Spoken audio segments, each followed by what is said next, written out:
Hi, my name is Kim. I'm a top producing realtor here in Oregon, mother to 3 and a real estate investor. And today we're going to be talking about short-term rentals. And I'm going to be sharing the 3 things you really need to know if you're considering investing in a short-term rental.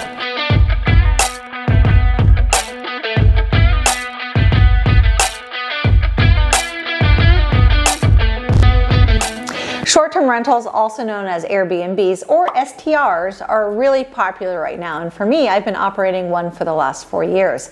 I've learned a lot over the last 4 years operating a really popular short-term rental in the Columbia Gorge, and I love sharing my lessons with other people. So here are some really important things to know.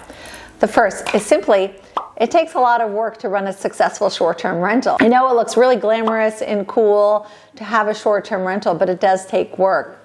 So you're managing bookings, cleaning crews, setting it up. It's really like a part-time job. Now, for me, I really enjoy the work, but it does take a lot of work. And I always advise people to really get a clear understanding of what their bandwidth is and if they can manage it. Now, if it's too much to manage, you also can outsource, and you can plan on paying between 20 and 30% referral fee to management companies if you're outsourcing your short-term rental, which of course then cuts into your profitability. The second thing to keep in mind about having a short-term rental is that it's really important that it looks great online. And what I'm talking about is, first, the space itself needs to be beautiful. Now, I personally hired an interior designer to design mine and worked with a contractor to do some improvements, because how it looks online is going to impact on how much it's booked. So it's really important. So I really recommend investing up front to make sure it looks great.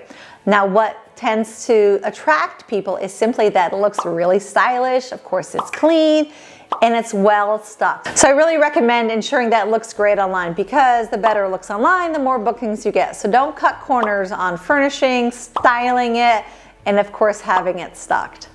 And lastly, the thing about having a short-term rental to know is that you get to use it. Yeah, so for me, I have a cabin that I love to use, but I also allow friends and family to use, and it's been a tremendous asset to my family. So yes, it's a business and it makes money, but the great thing about it is you can use it as well. So I encourage you to think about, where do you like to vacation? Where do you like to spend time?